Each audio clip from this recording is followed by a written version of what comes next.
Welcome to the DevReady Podcast, where we're helping non-techs build better tech. Today, we interviewed Sanne. Sanne is the National Operations and Quality Manager at 6 Degrees Recruitment.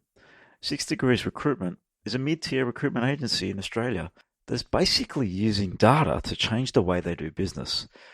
Data that is driving digital transformation, that is driving real business decisions within their organisation. We talked about all things data, but also looked at some of the things and smart things that they're doing internally that have enabled them to bring systems and solutions together that are delivering real business outcomes. Enjoy the podcast. So Sanne Dell, thanks for joining us today. Sanne's from 6 Degrees Recruitment and she works in operations at 6 Degrees Recruitment, also a part of the innovation process there and their sort of digitization and transformation process. So Sanne's got experience at companies like Telstra, PepsiCo, Woolworths, just to name a few. And Sanne's actually from the Netherlands. So Sanne, thanks for joining us all the way in Australia. Thanks for coming in. She's been in Australia for about 6 years, is that correct? Yes, that's correct. That's correct. So just from 6 Degrees, tell us a little bit about what digital transformation means for you guys. Yeah, it's an interesting concept, I think a big word for many different companies. For us, I think having me on the organization actually focused on technology and the systems operations is already a big step, especially for recruitment agencies. Yes. There's not often people who actually look after technology on its own. So I think that's a first relatively big step for us towards being more digital as a business. In my role, I've focused on a lot of the systems and system operations and kind of the relatively quick wins in that space, and work a lot on the data. So the data that we have, make sure it's good quality and that we actually can do something with that. That's now getting to a phase where it's actually being handed over to a data analyst that's now working with me, which is awesome. Yeah, that's a good step, definitely. Yeah. Awesome step. So really excited about that. Insights on recruit possible candidates or the types of jobs that are coming through? Yeah, or? It's on candidates and also our internal operations. So we could see, for example, we're tracking how many resumes people on average send out before they actually make a placement, because it could indicate that some people might not be looking at the right type of people. So it's personal development a lot in that space, or the time we take to deliver a job in different industries, if there's differences, those kind of insights. Okay, so it's not just connecting a person to an employer, it's personal development and offering them training to try and skill up.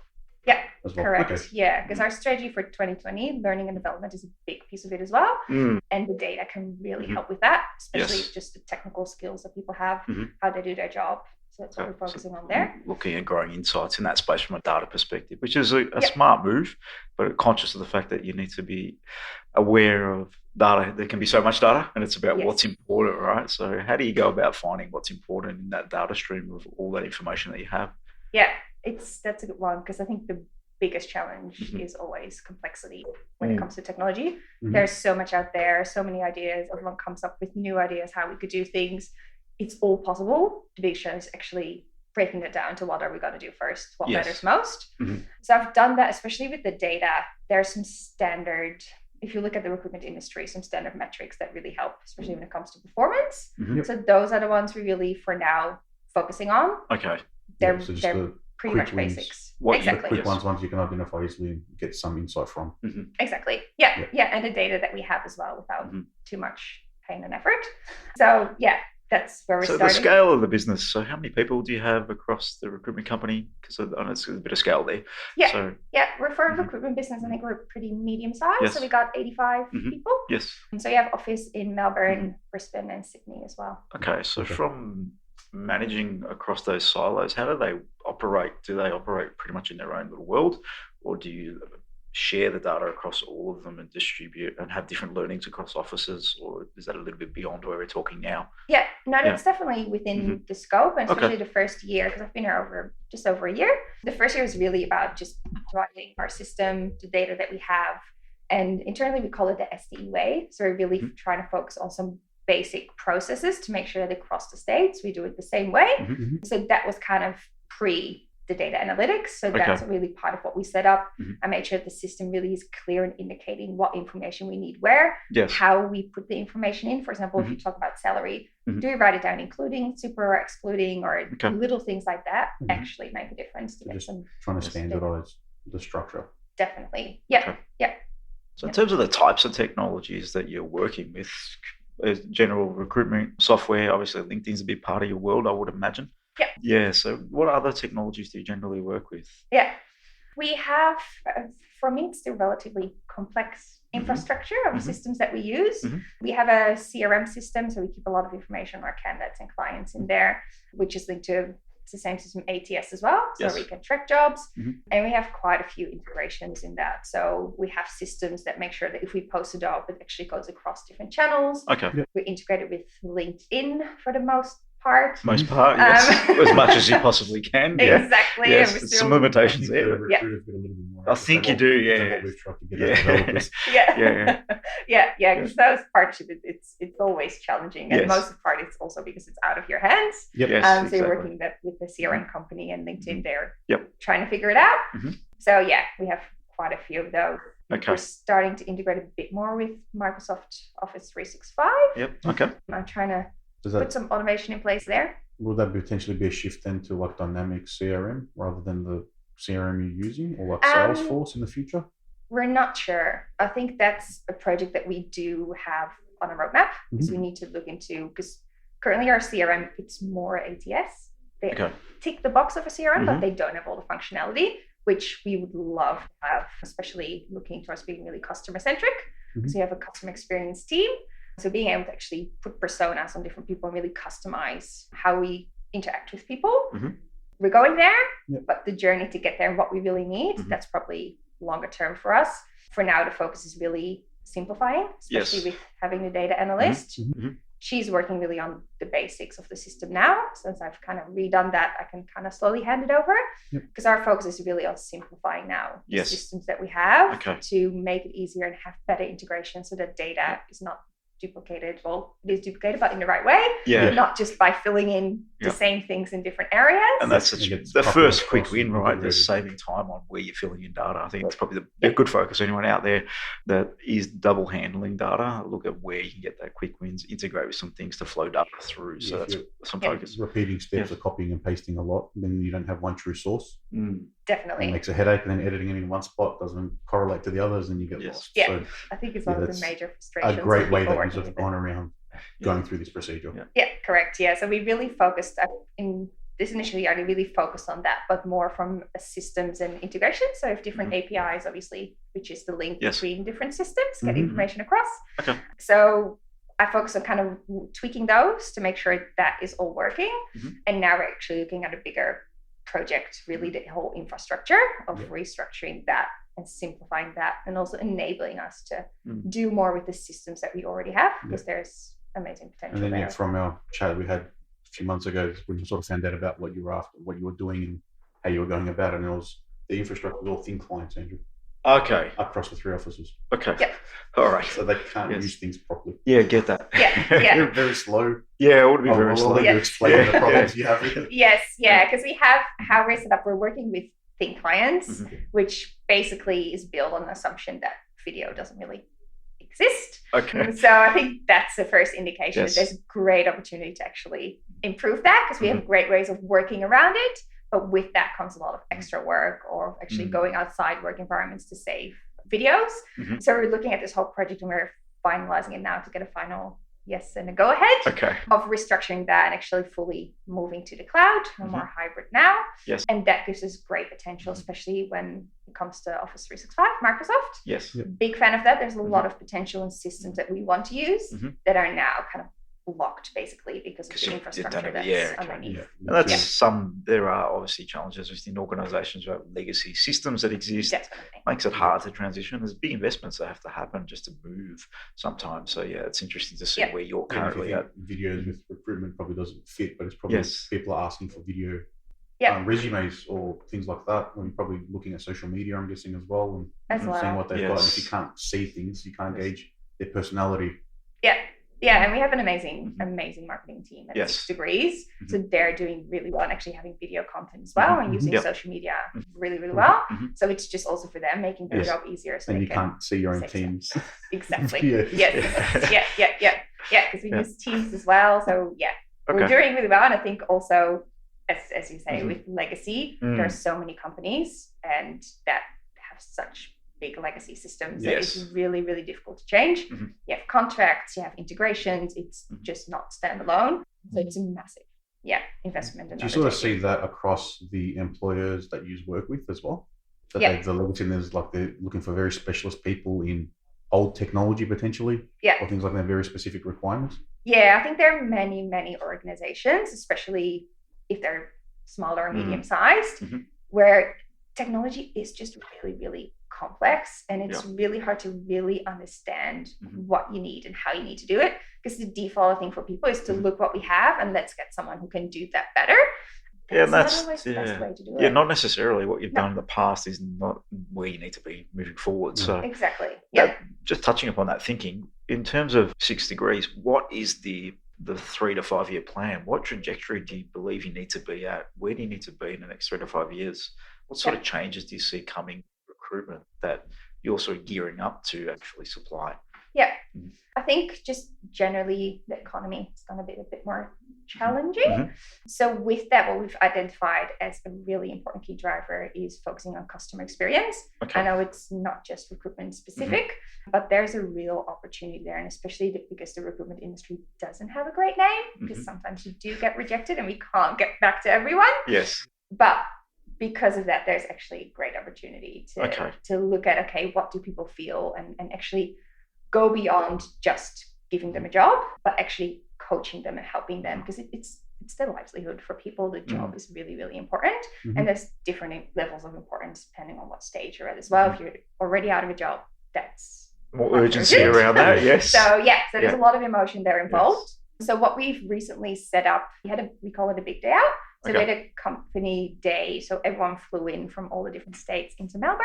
So it was a full day where we actually, with the business, worked on the business instead of in it.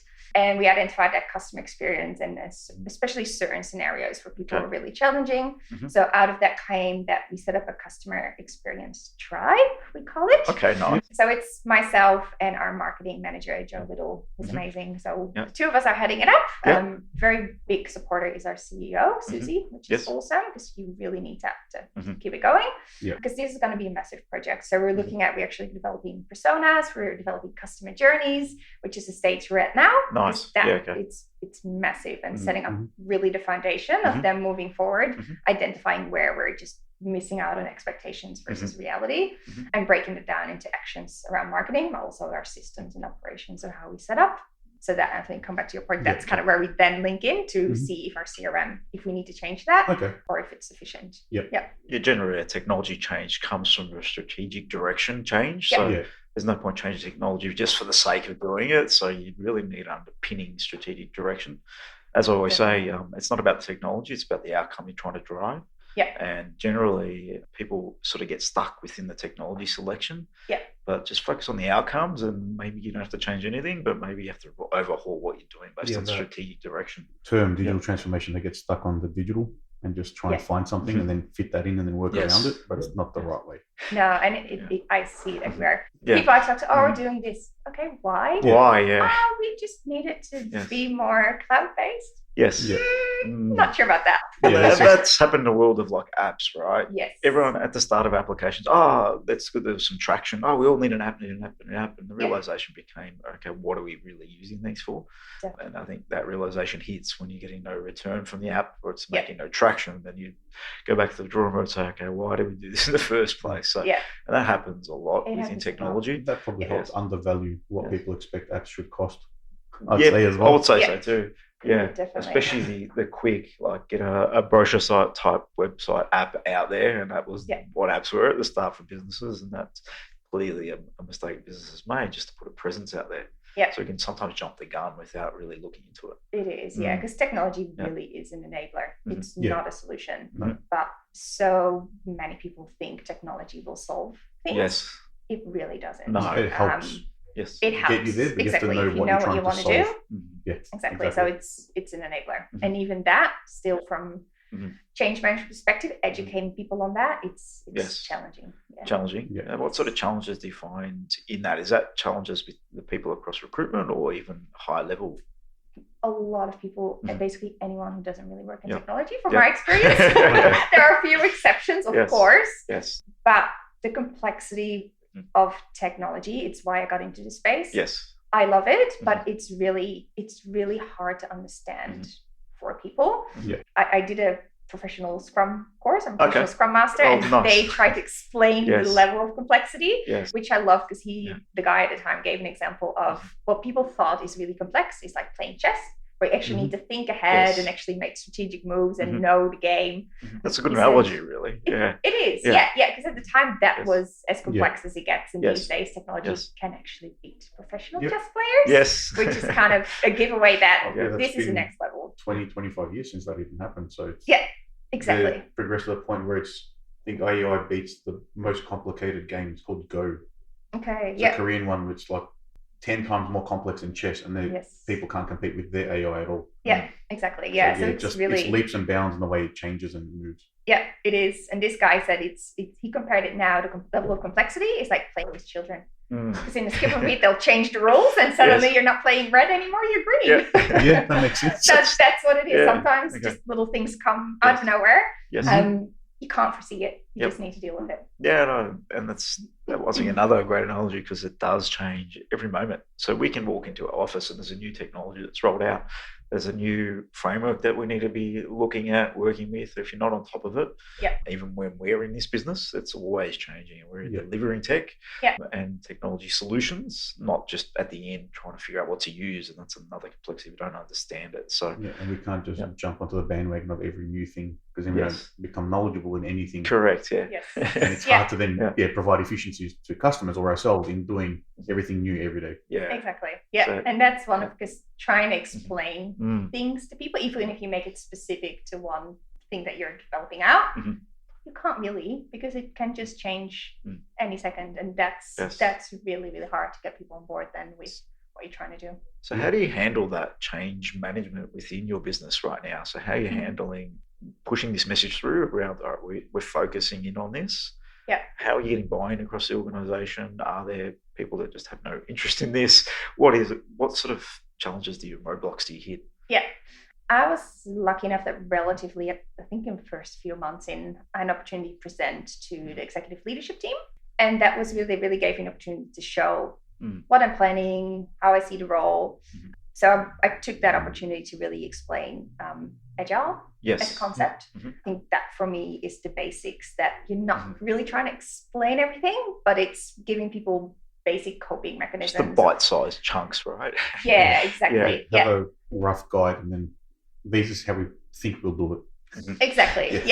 So I try and explain the complexity, where it's coming from. So sometimes that if I won't be able to give you really specific timelines, or if things turn out a bit different, to keep an open mind, because it's still on track. Just sometimes in technology you deal with things that are unexpected.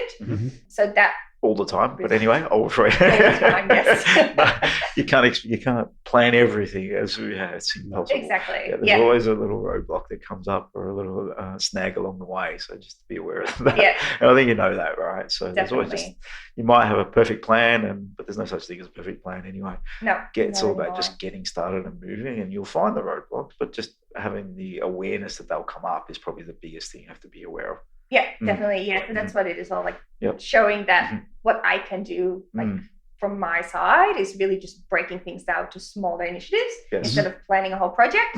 This is step to step what we're going towards, which help minimize the risk a bit. And so you're working a lot more agile then, rather than 12, 24-month rollout plans. Good. Correct. So working on that as well, and this is still constant, because it's really hard for people that if you see a change, if something happens and it's a bit different, if it doesn't stop you from being able to do your work, roll with it. Because sometimes if I have a bigger picture in plan, but I'm working on small steps towards it, the steps on its own might not make sense. But trust me, they will. It's just hang on, bear with me, because we're getting there. And that's still, and I think, everyone will have that challenge. You're constantly having those conversations around little steps and people getting an understanding of what you're trying to achieve. It's little changes in the system that people are used to seeing things in a specific place or in a certain way. And when I then tweak it or slowly slightly relabel it, for example, some people still are like, oh, what's happening? Why is this? And that's difficult. because that's stopping, explaining, but there's a bigger picture, but for now, but why do it now then? And it's this continuous conversation that we have with different people around, the bigger picture and why sometimes I need to do things that on its own might not make sense yet. So that level of being flexible and patience and trust that someone's now looking after it, so it's going to be okay. That's ongoing, because change is scary. No one likes it. It's different. You want to know what's happening and why. It's very uncomfortable. Is there a communication plan that you have to have constantly updated with the way you're working to keep people up to date with these little changes? Or is it the change just happens and then they see it? Yeah, it might be a bit because I'm Dutch and stubborn. I'm like, guys, I explained it. You need to be agile, keep an open mind. Is it stopping you from doing your job? No, it's not. So roll with it. It's like an app on your phone that gets an update. Things have changed, but you can still do it or figure it out quite easily. So roll with it. Don't stop what you're doing and have a little panic attack. It's going to be okay. It's just a little upgrade. Unless it's a bug or something, then just roll with it because it'll still work. If you label a button or change a color or something, it's not. All it's doing is breaking familiarity. For the user, which some people don't know how to handle. I remember when Instagram changed their logo 3-4 years ago. The whole world kicked up a stink about the logo changing colors. And didn't do anything. And it's things like that. So I might be a bit stubborn in that way as well. I'm like, look, guys, just it doesn't matter. Keep going. And I kind of try to push the boundaries for people to keep sometimes just doing it, so they see it's not impacting them. If they do come to me, that's fine. I can explain it. But I have set up, we use like Team Hub. So I use that to actually have like within the Yammer channel, rather than sometimes post things and updates of the systems and what might have changed. Because I do feel there still is a need for people to have a sense of control, that they can see if something changed, why that is. But sometimes it happens so often. It's trying to find a balance of what you communicate and what you don't. I still find it a challenge. Do you get their feedback in helping determine what to change and what to move, or is that from a top level user decided that and just pushed it onto the users? It depends, because there's two sides. So if it's a change that impacts how people do things, or really just a BAU for our recruitment consultants, that's always in collaboration with them. So for example, recently we were talking with the contractor team of if we would want to ask people to put hourly rates or daily rates, for example, in the system, then we actually get the contracting team together, and that manager then puts it out there to see what everyone wants, and that's what we base the decision on. Because you see it a lot that different people have different expectations and want different things, so you cannot please everyone. That's impossible. You need to get everyone together and agree on something. So those changes, always I collaborate with the business to make sure it's what they want. But there are other things as well in the back end that, for me, looking at technology and other systems, how other systems do it, sometimes just needs tweaking, because otherwise one system doesn't talk to the other, which is hard to explain for people. You don't really need their input on API integration or how data is transformed to go to another system. Exactly. So those kind of things, I'll take the decision on those. Which will be like how most apps run. Only the things that you interact with normally get a lot of impact. Everything happening behind the scenes is optimization from developers and things like that, and it's just the way it has to be. Exactly. They don't have input on how it's written or how it works. If we don't do it, then it doesn't quite work. And then people do complain it doesn't work. So those things, Okay.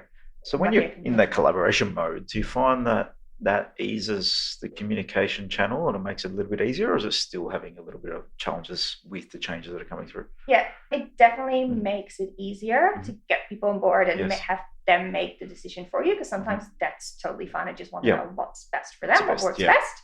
So that really, really helps.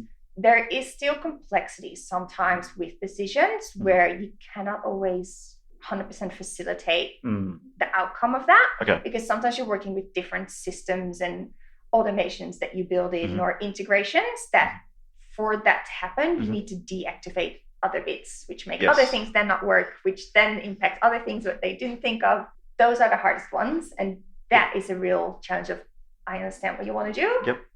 For now, I can't make that work. I explain it. Sometimes people just zoom out, which I totally understand. So those are still challenging because those things come up again and again. When you're constantly changing things. That's something to be aware about if you're listening in. If you're changing one thing, it can impact other systems and other ways of working. So just our own awareness behind that and what that impact could look like. And that's, if you're communicating it out, people might understand it or get it. And that's probably, it can be a bit of a challenge explaining those things. Yeah. The great examples that we sort of have when you're developing technology, it's just new updates that come out for example, apps. We had an update release that came out to iOS, I think 13 came out, and then things stopped working in an app. And no one was really aware of just on a specific version, I think it was. But there's sometimes some little awareness as to when things change, they can impact other things. So people just be conscious of the fact that technology is always changing, and you change one thing and something else can be impacted. And the changes are out of your hands sometimes. Sometimes, like that iOS one. Yes. Yeah, definitely. Yeah. And Apple just decided to change the way something works, and we have to just roll with it. Deprecate functions, that's in below level, so they just delete things and then changes again. Yeah, okay. It is, and that's where going back to those legacy systems as well. It's a massive one. If I would build it, I would have done it differently. But that's obviously I'm at a different time as well, which makes it easier looking back. Yeah. But it's a massive change, and that will be for all companies that have been around for a bit longer. There will be systems that at the time made sense. Yes. It's just really hard now retrospectively, especially because I think a default for people is start adding things to fix things. So get another system too, because this is not working. Let's get another system that does do that. I see it everywhere. All the companies, all the people I speak to in different organizations, they always struggle with companies just adding on system to system to system to fix things. Yes. Well, sometimes the solution is actually just changing one system or redo it or actually look at what you already have. Yep. Because I think there's, many people underestimate the systems that they have and the functionality. I'll touch upon that a little bit, because speaking to an organization, they're basically looking at how they can use Power BI within their business. And they're trying to educate people within the organization of what this can do. And there's no real understanding. So they're using it on a really tiny level to do basic stuff. And they've got so many systems. Once again, it's a good little application they can pull data from and just do some visual representation of what you're doing. So like you said there, not everyone gets the functionality, and that's hard because you've got to get that buy-in from all the stakeholders to say, okay, this is what we could be doing. So if you've really got a piece of technology, try and educate people on what it actually does, because we can change technology pretty much off the whim. Oh, this does this feature, let's move there. Not really sometimes the best decision just on a feature decision. Look at holistically what you're trying to achieve rather than just one feature. And in that case with BI, they're trying to get the team to step away from Excel to manage everything. So having that ability to just change something if they want, they probably like that. When necessarily it's not needed. Yes. But it's the familiarity of knowing how to use it, and it's something new doing the same thing, but I don't know how. Yeah, exactly. Yeah, and that's a big thing. It's scary. I think there's some proper Excel lovers out there. Excel can do anything. But I love you brought up Power BI, because I actually introduced that recently to our business as well. Okay. Because we have our CRM system, we have a special analytics tool within that. Yes. That tool is very limited. It can do a lot. I have to say it's actually not very limited, but the visuals is not great. Okay. So that's where I'm now introducing Power BI within our business to actually set up dashboards from the data that we pull out. And we do Teams to have the dashboard showing. So everyone has access to, we now have quality scores so people can see if they interview people, if they put in the right information in the system in the right way. Okay. So really use this kind of, again, feedback mechanism for people to check their own. So it's ongoing training from the system as well. So it's QAing the data, basically. Correct. Yeah, smart. And it works really well. And also for Power BI, it actually integrates, obviously, with finance systems, for example. So that's a great way for us to some gaps when it comes to information that's in our CRM, because not all financial detail is going to be in our CRM, and that should be fine. So instead of looking at tools to actually put that in or build custom stuff to put in financial information in our CRM, Power BI actually gives us an opportunity to do that on a different platform. Bridges the gap of the multiple systems and gives you a new front end effectively. Exactly. So you keep your systems going without having to replace them and change processes. Exactly. So instead of adding on different systems that fill that gap, Power BI actually just pulls everything together and integrates back into ways of working that we already have. So we use Yammer, for example, we use Teams. Yes. Power BI integrates directly with that. So then you prevent people saying, oh, yet another system. Yes. Because it's integrated. It's right there. It's a dashboard, just a different tab. Yes. So that has been working quite well for us so far. Okay. And I'm excited to do some more integrations with Power BI as well. Yeah, so like you said there, an important thing is around the integrations. If you can find platforms and integrate with them, it's not as much of a change for users. We're just adding features. They don't have to learn a whole new platform. Yeah, and that's makes a big impact. So, and that's like you said, if you've got systems that are already working, you just need little bits. Don't go and try and find a whole new system to replace everything. Yeah. Maybe look at something like Power BI, just add more value to what you're doing. Definitely. Yeah. And that's where our data analyst will now be working on as well, because she's becoming a specialist in Canvas, which is a Cognos-based analytical tool. She's doing that for the moment, and her development is towards Power BI as well, and actually really optimizing that system. So in terms of the way you've gone about pulling this technology together, you're doing a bit of this in-house by the sound of it, clearly. Yeah. You engage with other providers. How do you go about the whole process from start to finish, or what you're working on? Yeah. I try to really keep it simple. Yes. And optimize what we have. I think there's still tremendous opportunity for us to improve and get some real gains and automations and wins. Yes. So my focus really is on that. So be really clear with myself and the business. We're trying to be really clear of what we're trying to achieve and how we're going to get there, and then focus on what we have or finding ways to enable what we have. So that's where the IT infrastructure change suggestion comes from. It's allowing us to use what we have properly. So and I think that should always be the first to go to. It's a good step. That's a first step for everyone. Yeah, if you're using technology, get the most out of it before you start looking elsewhere, right? Yeah, because you'll be surprised how much is out there. And especially, I raised it a few times, Microsoft Office suite. Have a look. It's limiting, like it's so much that's out there. And it all talks to each other already. 3 or 4 programs anymore. It's a lot of stuff in there. There's so many bits and pieces, and it pulls you back to the days of, like, if you look at some data and some stats when Word, for example, years ago, there were stats I read that were only people use 10% of the functionality within Word. And it can be seen across all technology. No one's using 100% of all features and functions. So utilizing as many of those as possible to streamline is a good starting point, I think. Definitely. And that was their change from that old menu to the ribbon, which helped the new menu expose. 2013 now. Yeah. But now it's very easy to add styles or headers or references where there was 6, 7 layers down before. That's the story. That was the reason why the change came in. The ribbon began to exist, so because no one was really using anything in Word other than maybe you got some fonts and some basic things, but no one was really engaging with the full technology gamut. So interface can be one of the biggest things that actually stops functionality being engaged with too. And that's just Word. That's just words. There's a lot of people out there who don't really realize that you can build templates in there and can reuse it. And that's just Word. That's just words, And think about the gamut of all the stuff that you use, right? What everyone can do with Excel. Yes. Exactly. Well, there's so many levels of Excel. There's people that can do extraordinary things in Excel, and other people I've seen people who make artwork in Excel, so they do like pixel drawing with the cells. That's another level. There's ridiculous things you can do, but no one really knows about it because they're just doing that everyday thing. Word, type a Word document. Excel puts the numbers in, do a plus minus calculation, and you're done. But exactly. Very, very good. So it's really good. Probably sum up there, I think, in terms of where it's at. Unless you got any other questions. There's more. Last when we chat was about the sort of how you're doing process automation, and instead of bringing in more systems, you're bringing in flow. Try and tie things together and trigger events and things like that. Tell us a bit more about that. Part of how you're doing it. Definitely, because that was it's one of those little things that you find out and you're like, yes, brilliant. And it's just there and it's free. And so a great example was that I had our analytics tool, Canvas, that I was working with a lot.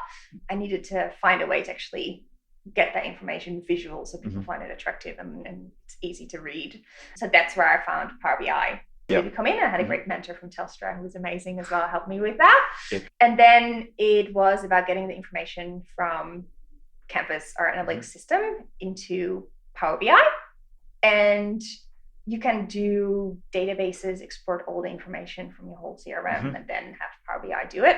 But actually found a relatively simple yet extensive process of emailing yourself the document with the data analytics in it, and then instruct Outlook to put it in a certain folder.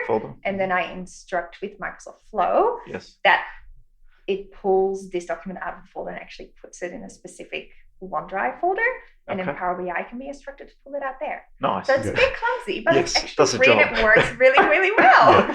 Very nice. So that's little wins with things like Microsoft Flow that really makes a difference. Because that saves me from going to each individual report basically every day, running it, uploading it, saving it, refreshing it. That's now all done. So that's awesome. We use Teams and Planner as well in there. So there are great automations, even with Zapier. Another free tool. Zapier is a great tool. There's so many integrations and automations that build off the back of that. So exactly. So you literally just can keep working the way you work by just flagging my emails. Little things in the background that just happen for you. Exactly. And it automatically creates a little note for that one in Planner. So little things like that really, really, really help and saves people a lot of time. And I think the biggest plus from that as well is that people can keep working the way they work. And to get those little wins, you're saving time, and you're also saving the headache jobs that people don't want to do. So no one wants to go export some data out of a platform and import it into another one every single day. Who wants to do that? Nobody. And simple tools like that can actually make a big impact, even morale around the office. So that sort of stuff for you is pivotal. It's great. And also it's flexible, and having, I think flexibility and transparency are become really important words for me, especially when it comes to technology, because flow is a perfect example. You can always go back into the flows that you build, and you can see exactly how they work. So if something's not working, you can go back in and see exactly why, what happened, which step reports back and fails. You can see all that information, which is a real plus from building custom automations, but which we have as well, where we ask companies, the company that we have our CRM with, for example, to build stuff for us. At the time, we didn't really think of having any transparency in if the email isn't being sent out. Logging every step. We don't have transparency in that. And that's still, that's really hard. And people are like, why is it not working? I'm like, I don't know. Figure it out. I'm like, I can't. Like, I'm happy to try again, but that's sometimes it takes 3 weeks for them to get back to us. Even at that point, the developers probably couldn't even tell you. No. There's an error somewhere along the chain, and they haven't saved what's happened. And it's fascinating because I totally understand it, but for people sometimes it's a problem. You need to solve it. So again, then you come back to that understanding of how things work, because I understand it, and we should, again, I feel like we should rebuild it and do it differently, so we have that flexibility ourselves and can change stuff. But if anyone wants to look at the Zapier and Flow, and then if there's a simpler version called If This Then That, it's a very simple one to get your head around the whole concept of, if I do this, then something else will happen there. So you can. I'm using one I post to Instagram, and anytime that happens, it automatically goes to Twitter. So I don't have to do that myself. That's just a very low level of what you can do with Flow, and then Zapier has integration to all the CRMs and sales marketing tools. Zapier's got integrations, anything and everything, basically. You might even have luxuries. LinkedIn, you've got LinkedIn pulling data. They plonk stuff on top of LinkedIn. So you've got extra buttons, and you can push them straight into a CRM. So there's all this sort of these integrations that have developed across all these platforms. So great little tool. They're just probably a bit overwhelming when you first look at it. There's a lot sort of figure out how it roughly works, and have a plan of what you want to do with it. Exactly. Just understanding the triggers is a headache at the start, I think. And even what you say, just the if then this happens, if that then just try to explain that to people, because that's basically where everything's at the end of the day comes down to. That's the ones and zeros I figured out recently, which is fascinating. It converts to that. Now I understand it. Ones and zeros, I'm beginning like, that's just weird. Now I get it. It's all the same rules that if this happens, then that. Basically a low level. Basic all concept. The code is regardless. It's way more sophisticated because you can build in exceptions with all of that. But that's where it always comes down to. So if people can explain to me in those, only using those words, what they want me to do, I can build it. Even all the algorithms rewrite, it's mostly control structure. So it's if, else, or a switch, which is another way of doing that. And then the only other thing we write different will be some transformation code, which changes something to something else or processes it. But then that still feeds back into it if or else somewhere. Pretty much. At a low level, that's what it is. It is. It's not as complex as it sounds, but it does get pretty complex when you try to put it all together. It is, especially if you want to build big reports with a lot of exceptions or changes. Mm-hmm. It's really challenging, but it was a real, for me, it really dropped a penny of how things work and how if people say they can't quite find it, it's because it's such a big row of ifs and buts and else. And then, it's a whole, I think you see it, those, we have like a graph when it's a tree. So when you split it out into 2 different options, that goes, then each of them goes into 5 different options. That goes into 10 different options. Yep. That's basically what technology is. So sometimes to find a problem, if you don't get put into the right direction, it's a maze, and you can be all the way down one way, and you have to go all the way back to find a different.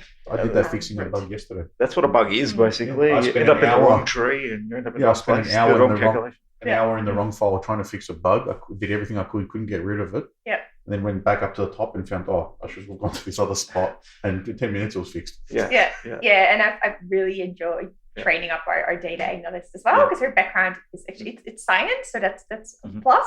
But she hasn't done any data analytics before. She did a basic Excel course, but explaining to her that it's based on if and else.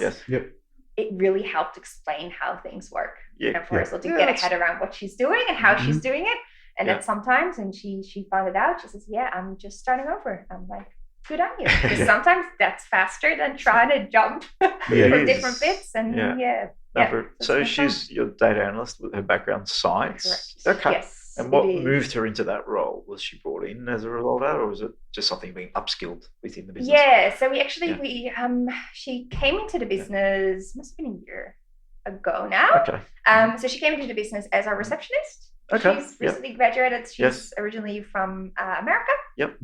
And she did a stint in the Netherlands, which obviously is a plus. Yes, that works well. That works really well. Common ground there. Yeah. So she was a receptionist, and obviously she's quite smart. She has a degree, so she really wanted something more. At the time, I was having conversations around that. For me, in my role, the next step is actually have a data analyst to help me really put some power behind the insights that we can do something with as a business. So there were 2 options. We're always, 6 Degrees is really good in promoting internal people. So first looking at who's there. So I had different conversations and had a coffee at the time with Nola as her name, and spoke about what she wants to do. Because for me, it's really important that what you do, you need to love it. And she at the time was saying, well, I like puzzles, especially mental puzzles. I'm like, you're hired. That's exactly what we're doing. Digging through data and finding value, basically. Exactly. Yeah. So things like that really kind of gave away for me that she might be the right type of person who would enjoy this space, because it's really, it's complicated. So you need to love it.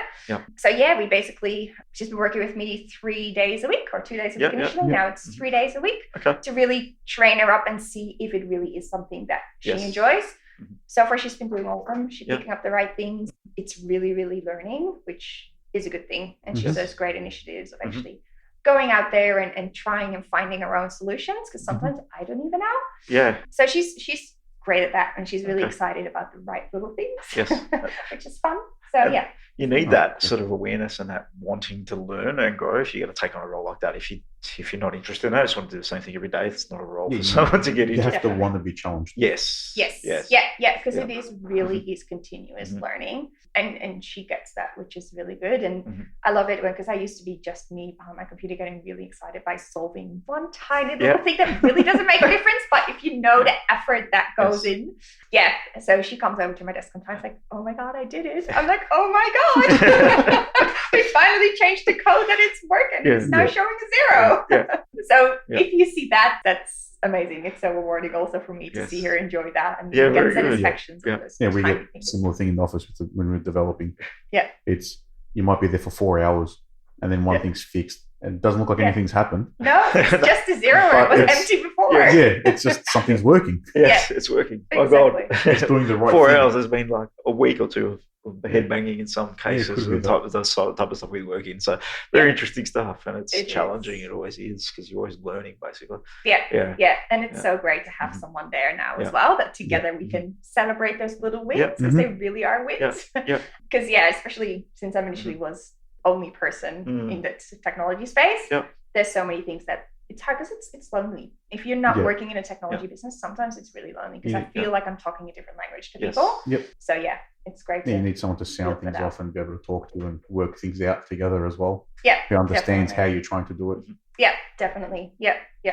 What's your vision for the team? You're looking to expand the team, grow into different areas. What are you thinking around where you're at right now? Yeah, I always love looking ahead and being really strategic. So I have big plans. Yeah.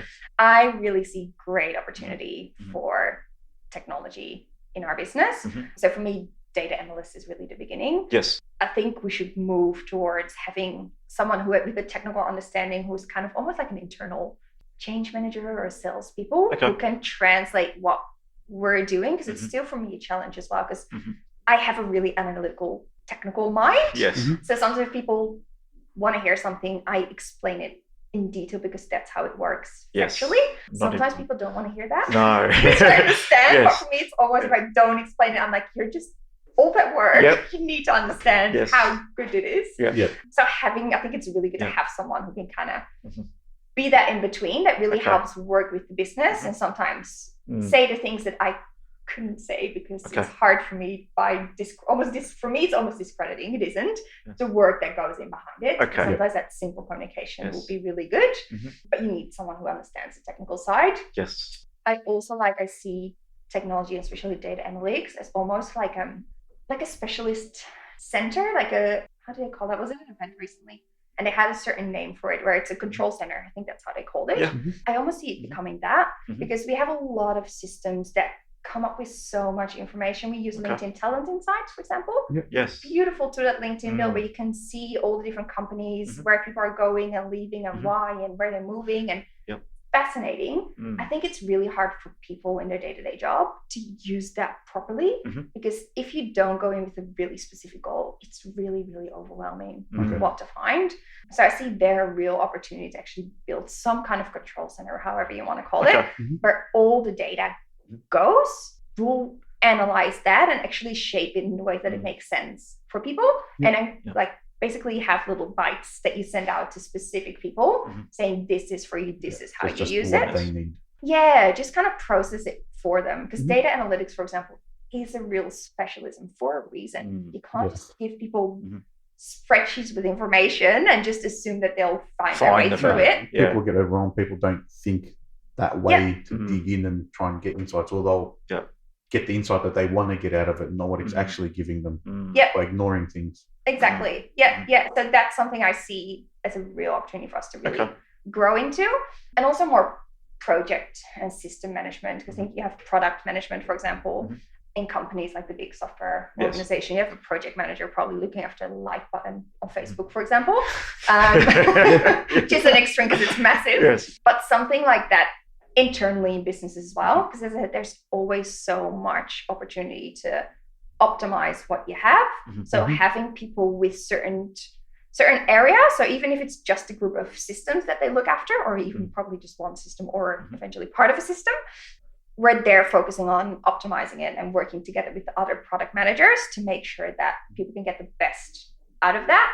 That's another area where I see opportunity. So clearly seeing technology becoming more of a hub within the business, with more internal people that are able to pull data together.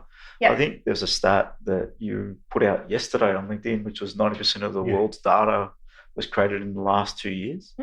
I saw that, if you think about that, that's pretty mind-boggling. Yes, so 90% of all the world's data exists today was created in the last 2 years. So definitely, and that's going to continue to extrapolate out. And the more data we have in a business, probably the worse it is if you're not really getting insights out of it. So we can collect data, we can invest in storing data, but what are we doing to get the insights from it? Just having it for having its sake doesn't do anything to help you. Definitely. Unless you're getting some insider value out of it. It's just costing you money to collect it and keep it, really. Exactly, and yet again, that's an awesome opportunity for companies as well, which I think is really underutilized, because even now, what we use is just structured data. It's when people fill something in, that's what we use. But there's so much opportunity to get information. So how the language, for example, so the unstructured data, the language within emails, great opportunity, especially if you look at customer experience, awesome opportunity. Massive piece of work, but hopefully eventually, if you become this specialist hub that really educates the business and helps with them in the back end, because probably hopefully they don't even notice much of what we do, and especially working with marketing, those type of things, there's so much opportunity there as well. Yeah, there's AI around that can actually help you do that. Azure has services. Yes. Their text language services. Yeah. So the translation, sentiment analysis, and a couple other things. Yeah, I think it's all API driven. You just pop the data in, it'll give you results. So it's actually not as far away as you think it is. So the OCR, so they can handwritten notes into text automatically for you and things like that. As a service now. So it's pretty interesting the way we're moving so fast. And even linking to information that we're now not even thinking of, because people interacting with us, it already means they're probably looking for a job or they're looking to hire someone. But there's other places where those people go to as well. Getting that information, proactively being able to reach out to people and actually help them before they need to take the effort to pick up the phone, for example, to call us for a job. Amazing stuff. And it's really, really, as you say, these days, it's really possible. It's not as far as people think it is. No, it isn't. It just needs time. And it's a lot of work to make those kind of things happen. And that's where you need a bigger team with to maintain what you have, because maintenance is one of the things as well that's often overlooked. Technology, I think, is one of your recent posts as well. Technology is ongoing. So you cannot just start and stop. No. It's continuous. So you can't just build something and let it go. You need to have people looking after that. It's like a car. It's like a car. If you build something, put a car out, it might be perfect now, but you've got to maintain it. But then you might upgrade that car completely, or you might have new models, or new features. There's wear and tear. There's all these things that have to get done. And it's never ending. If you're going to start investing in technology, it's becomes a part of the business. Becomes another asset that you need to service, basically. And that's why you shouldn't do it just for the following everyone else and just for technology's sake. It has to be done with the right reason, following the right outcomes to get the right value. Definitely. No, very good. All right. I think that was good to wrap up there. Way over time. No, thanks for that. That was really good insight from a different angle. One of the key takeaways I got from that, which was we can have businesses these days which have technology people in them, but they're generally to support maybe hardware. And you're coming from an angle of your vision would be maybe people that are in there to support the operations of the business from a data perspective, people that can translate, even BAs within a business that can translate from people to what technology should look like. So it's more about people driving that innovation within the business from a technology outset. So that was good insights in terms of what you're using and what you've invested into so far. So good luck on the journey. I know you're going in the right direction. So it's really good to see what you're doing within a business that's 85 people. That's a mid-tier recruitment company that understands that investing in technology is extremely important and taking some pivotal steps to do that. So thanks for joining us today. Thanks for having me. Thank you. Enjoyed it. Thank you.